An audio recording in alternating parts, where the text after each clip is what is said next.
तीसरी बार प्रधानमंत्री बनने के बाद मोदी पर टूटा दुखों का पहाड़। रातों रात बुलाई मीटिंग, हेलीकॉप्टर किया तैयार, फौरन मंत्रियों को किया रवाना।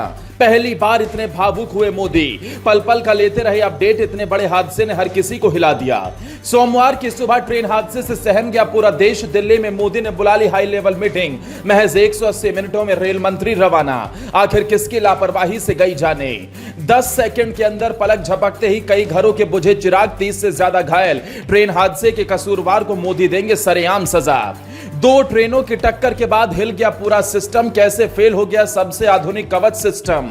हादसे पर प्रधानमंत्री मोदी ने क्या कहा। साल के सबसे बड़े रेल हादसे पर मोदी ने बुलाई हाई लेवल मीटिंग। शाह रहे मौजूद।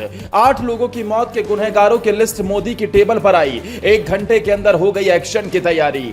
मोदी ने खुलेआम दी चेतावनी, नहीं बख्शा जाएगा कोई भी आरोपी। किसने कहा रेल मंत्री को तुरंत देना चाहिए इस्तीफा। इधर नरेंद्र मोदी एक बड़ी बैठक लेने जा रहे थे। उधर तभी खबर मिली कि पश्चिम बंगाल में दर्दनाक ट्रेन हादसा हो गया।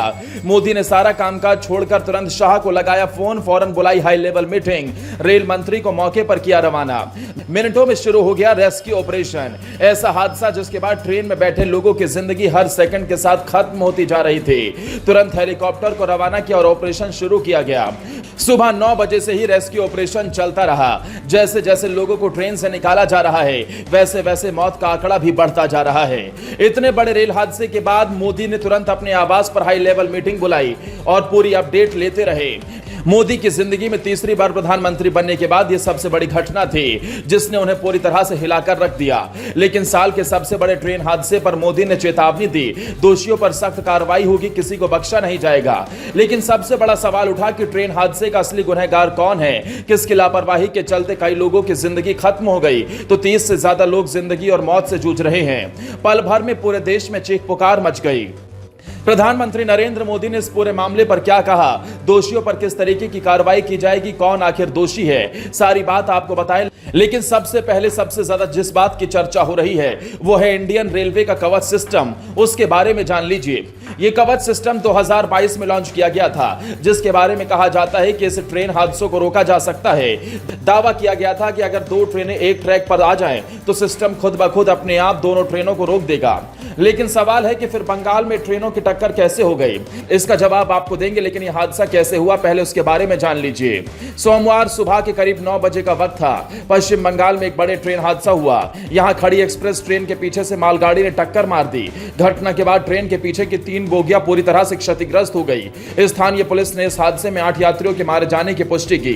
कंचनजंगा एक्सप्रेस रंगापानी और निजबाड़ी के बीच दुर्घटनाग्रस्त हो गई। यह सियालदह जा रही थी। ट्रेन निजबाड़ी से पहले खड़ी थी, तभी पीछे से आ रही मालगाड़ी ने रफ्तार में ट्रेन को टक्कर मार दी। सूचना मिलने के बाद मौके पर पुलिस, रेलवे अफसर और प्रशासनिक अफसर पहुंचे। राहत कार्य शुरू कर दिया गया। टक्कर इतनी जोरदार थी कि कई डिब्बों के परखच्चे उड़ गए। ट्रेन में सवार यात्री पूरी तरह से फंस गए और उन्हें निकालने का प्रयास हो रहा है। लोगों की आंखों के सामने ही तड़प तड़प के जिंदगी खत्म हो रही थी, लेकिन हर कोई बेबस लाचार था।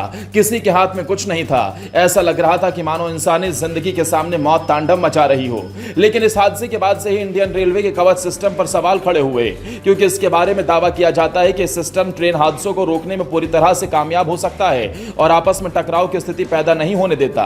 तो फिर क्या यह सिस्टम फेल हो गया या फिर वजह कुछ और रही। जानकारी के मुताबिक जिस रूट पर यह भयानक एक्सीडेंट हुआ वहां पर कवच प्रणाली उपलब्ध नहीं थी। दिल्ली हावड़ा और दिल्ली मुंबई रूट पर ही फिलहाल कवच सिस्टम को लगाया गया है। यहां से एक बात तो साफ हो गई कि कवच सिस्टम फेल नहीं हुआ, लेकिन विपक्ष इस सिस्टम को लेकर भ्रम फैलाने का काम कर रहा है और सियासी रोटी सेकने का काम कर रहा है। साथ ही रेल मंत्री के इस्तीफे की मांग भी कर रहा है। हालांकि पहले से ही पटरी पर जब ट्रेन खड़ी थी तब पीछे से कैसे मालगाड़ी को रवाना किया गया, इतनी बड़ी लापरवाही कैसे और किसने की, फिलहाल जांच हो रही है। लेकिन रेल मंत्री ने साफ कर दिया है कि जो भी दोषी होगा उसे सख्त से सख्त सजा दी जाएगी।